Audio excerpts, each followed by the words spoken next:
Hey, everybody, you're listening to Business Lunch, a podcast for anyone who wants to not think about work while thinking about work. We discuss some of the biggest issues facing the wide world of business management today. Also, we talk about lunch. I'm your host, Scott. And I'm Jim. All right, and Will cannot be with us today. He's actually moving, so we wish him luck in getting through that and unpacking everything. Yeah. Who knows how long that'll take. Gotta hurry up. We want to party. Yeah, we're trying to get an invite to his housewarming party, That's so right. the sooner he gets all set up, the sooner we get over there. Okay, so today we're talking about New Year's resolutions. We're recording this a couple days before New Year's, and it's something, we all tend to think about as we approach a new year, both in life and in business. Jim, do you do any New Year's resolutions for yourself? I do. I typically do. I always have one that I think surrounds physical health. Hopefully that, and for me, the physical, like I talked about last time, when I do physical, my mental is so much better, right? So I think we're on our last part. I ended with that where, that's one of the things, tips that I gave, I think for being able to stay on track. But I love the physical part, which is, whether I go walk, run, whatever I do, because I'm ready to go. My mind is so much better when I do that. So I try to keep that. Now, does it last all year? That's a whole nother question. Yeah, a different story. Different story. So Yeah. Let's stick with that one. Yeah, I try. It's funny. One of my kind of life mantras is write it down. Whatever you're thinking, write it down. Get it out of your head and get it on paper. But for someone who actually believes that, I don't do any New Year's resolutions, and it's certainly not because I think I'm perfect. I think plenty of things need improvement, but I always wonder why I don't do that. And I have that thought, and then the new year rolls around, and I said, "Oh, I'm good." But I'm going to try to practice what I'm preaching here, because we are talking about 5 New Year's resolutions that businesses need to make in 2019. These are the absolute musts. This is a good opportunity for businesses and people who are managers in businesses, people who run businesses, and even employees. You're coming up on a new year. You hopefully have some new goals. Well, this is an opportunity for you to evaluate the way you do things and to maybe think about doing things better. So we're going to kind of run through 5 tips we have, 5 resolutions we think you should make. So I'm going to go ahead and start with the first one. Number 1, resolution, have a why. And this is something I know, Jim, that we do for ourselves a lot. We think about our why. So what does it mean, have a why? For me, it means having a vision, not just a personal vision of what you want out of your job, no matter what role you're in, but what is your company's vision and understanding that vision. Because at the end of the day, the vision that your company has and your personal vision need to align in some way. If they don't align, it means that you don't believe in what your company wants to do, or maybe the other way around. Your company doesn't believe in you. And we know that doesn't really lead anywhere good. So having the wherewithal to know where you want to go with your life, with your career, and knowing where your company's headed, making sure it has a clear vision. And one of the signs of a strong, healthy company, I think, is a very clear and clearly expressed vision. Yeah, you said everything right there perfectly. I'm gonna go home then. Yeah, we're done. Okay, that's it. Do that times 5. Yep, there you go. You're good. Yeah, see you later. No, I think you're 100% right. So figuring out your why for your company is not only good for the company, it's good for the people in the company, right? Everybody wants to make sure that they understand why you're doing what you do. And then from there, as everybody knows where this comes from Simon Sinek. And it's about finding your why and letting why drive the company as opposed to the what and the how. And it 100% makes sense. It's easy to digest. And I think the sooner you do that, if you haven't done it yet, the better off you'll be. And then, obviously there's a trickle down effect. As a company has its why, people start to understand how to develop a why, and then they begin doing their personal why. And I would agree with Scott. In some ways, those whys should align. And in other words, they shouldn't be perfect, but you should be in the right position, the right job, the right company that kind of fits your why as well. Anyway, yeah, I think Scott and I are probably saying the same thing. Yeah, overall, but one thing I'd add to this is that it's not always easy. I mean, it's the same concept as making New Year's resolutions for yourself. It means that sometimes you have to take a hard, long look at yourself, and sometimes it means that your company has to do the same thing. And sometimes you don't always like what you find. Sometimes you try to write something down and it doesn't come out the right way. And it can be a process just figuring out how to articulate a vision, a business vision or a personal vision. But it's worth the effort. In some ways, I think this might be the hardest one, but it's really worth doing. the hardest one first, right? Yeah. Okay, cool. So the second one we're going to talk about today is taking care of your people. I won't tell my age, but I'll say I grew up in another kind of an era. Yeah. Well, me too. That's I should have done better with that joke. I'm sorry.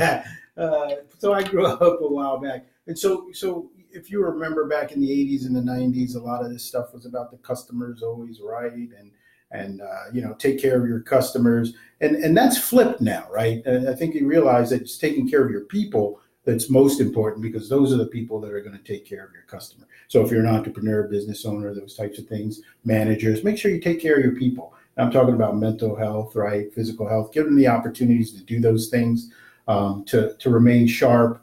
Give them the tools they need to get ahead. Listening to them, right? Everything should surround them, take care of them. And if that happens, then they'll take care of your clients. And above all, it's about, I think, empowerment as well. So I think that's part of that take care. Make sure they understand whatever the core beliefs are, the why, if we want to roll that back up, and then empower them to enact through that. And I think you'll have a great staff that'll take care of your customers. Yeah, I think people do need to feel empowered, and sometimes it's difficult. One of the maxims you hear when you go to a new company is ask questions. And if you don't understand something, then ask. But depends. Certain personalities that people have, they don't want to ask. Maybe they're afraid to ask. Maybe they're afraid to look like they don't get it, or like they're, maybe they were the wrong hire or something like that. But ultimately, I think if you're in a management position, or if you're in any position where you can help to empower someone, sometimes you need to understand their personality, figure out what it is that they need, and sometimes know, even if they're not asking you, what can you reach out anyway? What can you help them with? Yeah, that's awesome. That's great. I would agree 100% with that. All right, well, let's go to number 3. Our number 3 resolution is give back. And this is really one about service, being a part of your community. At our company, we have a service option. So, and you can take personal days, but we have one day a year that we take for service, and you can do whatever you want. A lot of people who are already involved with community service, they do that. But, our group is interested in organizing a kind of group community service trip. And I've been involved with a lot of these in the past, and I can say that you learn a lot about not just your community, you learn a lot about each other, the people in your group, and you learn a lot about yourself when you step outside of the office and see what the rest of your community is like, and see what their needs are. Helping people in need, and in whatever way you choose to do it, and bonding over that can be really powerful. Yeah, I think you help people and they feel good and they're happy, but there's something inside of you that feels good too, and it should. Giving back to your community is something that everybody should do. Like you said, we do it here, and I have as well in the past. And I'll just tell you a quick story. So you're right, you learn something all the time. And you're going to laugh when I tell you what I learned. But, we went in and we used to work for Feed America, Hunger Feed America. And so one of our jobs was to come in and take all the food that's there and sort it. So it just comes in big boxes. You take it and you sort it into the right containers. And along the walls are all these different numbered containers, and you got to put them in the right spots. And but you got to look at dates. So in dates, like as in the date Mm-hmm. that it goes bad. And if the date is between X and Y, it's good to go. And what you learn is that the food is still good, although the date says no, for up to a year later. Mm-hmm. So you can still eat some of those things that are out there for another year because they're still okay. But if they fall outside of that year zone, then you have to throw it away depending on what it is. So it's kind of neat. But yeah, and it makes a big impact for them because they get a lot of food in, and a lot of these organizations get a lot that would just sit there if they didn't have the volunteers to come in and do that. So definitely get out and help your community and be a part of that. It's good for everybody. It's good for the community. And hopefully, you get a little something back in terms of feeling good about what you're doing. Mm-hmm. Yeah, I used to work at a grocery store in high school, and I used to take home some old orange juice because I learned that same thing. You can drink orange juice, even things that are quote unquote fresh, far after their sell-by date. Yep. And sometimes you really push it with that, but you can try. Well, hey, on that note, let's get into our business lunch. Idea of the day. So because Will can't be here, and because we miss Will and we wonder what he's doing and we wonder if his move went okay, we're going to take a guess at what we think Will is eating right now. And we're going to assume that Will is eating right now. I don't know whether he is. Okay, so let's just say he's eating. Okay, so Jim, what do you think? I mean, I have no. I tell you what, I think he's eating everything that he can get his hands on. That's what I think. Because he's moving, he doesn't have easy access to food, and it's all over. He's just grabbing whatever's there. So, but I'm gonna say I am gonna go out. I'm gonna say in all of his moves, everything he's doing, I'm gonna go with meatballs. Okay. For some reason, just I meatballs. think he cooked something, like a meatball sandwich. Okay, good. Something like that. So meatballs, at least in sauce, not just like a meatball. Yeah, no, I think he's prepped himself. Okay. I think he cooked last night or a night ago, and he knew he wouldn't be able to cook right away. I think he's got meatballs. Okay, so I think I'm going to go the opposite way. I'm going to say that Will did not prep at all, and he has no idea what to do. And he walked to the closest gas station and got like a Slim Jim and couple bags of chips. Okay. I was gonna say sushi. Gas station sushi. And I don't know that Will's gonna listen to this episode, but I want right now on the record, and we'll figure out whether Will listens to this or not.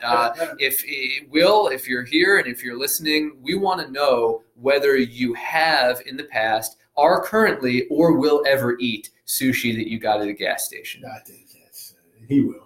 He better get back to us on that. Yeah. Okay. Great. So let's on that note, let's go to number 4. All right. Let's see 4. Let's have fun with your team. We're talking about management here, right? So we're talking to probably owners or management of within an organization. So we assume you have teams, and if you don't have a team yet. And you're getting one soon, or you're going to get one, that's great. Have fun with your team, right? Do some things with your team. Make sure that they know that you're there for them. Do some team building things. Just be a part of your team on a daily basis. And I only say that, and it's like 101, right? I mean, some of the things that we talk, they're like 101, but sometimes people don't do them. There's simple, basic things to be a part of your team, but you find that a lot of people don't do them. We're so caught up in whatever it is that we have to do, we forget about the people that we're left in charge of, right? And so we work for, the way I look at it is we work for them, right? So the people that work for me, I work for them, right? I want to make sure that they're taken care of, which is what we talked about above. And that they're having fun and doing it and enjoying what they're doing. Because if they're not, then it's no good for anybody, right? So have fun with the team, and build a good, strong team that can trust one another with open and deep conversations at times, and still come out of it unscathed. Yeah, and if you don't have a team, what are you doing? Go build a team. There you go. That's resolution 4.5. 4.5. Get yourself a build team. A team. Grow. Get out there. Right? Find some friends. Do something. Yes. All right. Just figure it out. Okay. Let's go to number 5. On my episode notes, I have an exclamation mark here, so I'll say this as emphatically as I can. Be present. That was felt loud. Good. Be present. Have an attitude and willingness to help people. And this is really, I think, what differentiates this one from the others is even when it doesn't fit your quote unquote job description. You hear a lot of people saying, "Well, that's not my job." How often do you hear people say that? It's not my job to do this. It's not my job to know about this. It's not my job to talk to this person. It's not my job. We hear that so often, and it's a negative way to look at the world and to look at a business and kind of an operation. And I think sometimes you can be that person. Even if it doesn't, you weren't hired to do that, or you're not specifically getting paid to do that. No, we're really talking a lot about attitude here and what actions come from having positive attitudes. And sometimes just saying, even if you don't exactly know how to help or reach out, just to say, "Hey, look, what can I do?" And even if the answer is nothing right now, you're going to be better off that you tried and reached out there. Yeah, no, that's cool. I agree. Sometimes it's just a conversation. Mm-hmm. Helping could be just listening.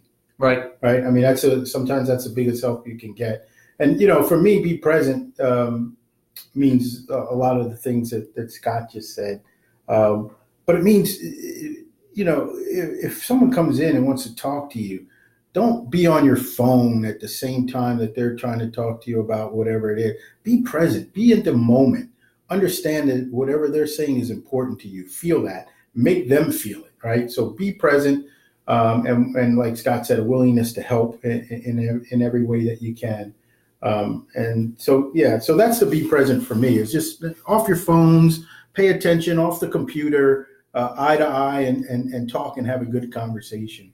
That's be present for me. Sounds good. Yeah, and those are our 5 resolutions. If you do these things, you think about them. Look, it's the same thing as a personal resolution. Eat better. Go exercise. Right. I know that. You want to say, I know that already. I know I'm supposed to do that. For me, I've got to go to the dentist. Get to the dentist. I know. But there's something about taking the time to step back, remind yourself not just to do these things, but why you do these things. And when you do that, it improves your attitude, it improves the attitude of those around you, and it creates for a much better working culture. It's better for your life too. That's it. So why not? End right there. Okay, well, that's all we can do. So awesome. We'll get back to you with our next episode after the new year. We hope everyone has a wonderful and safe and happy new year. Happy New Year. Yeah, we'll see you next time. Yes, indeed.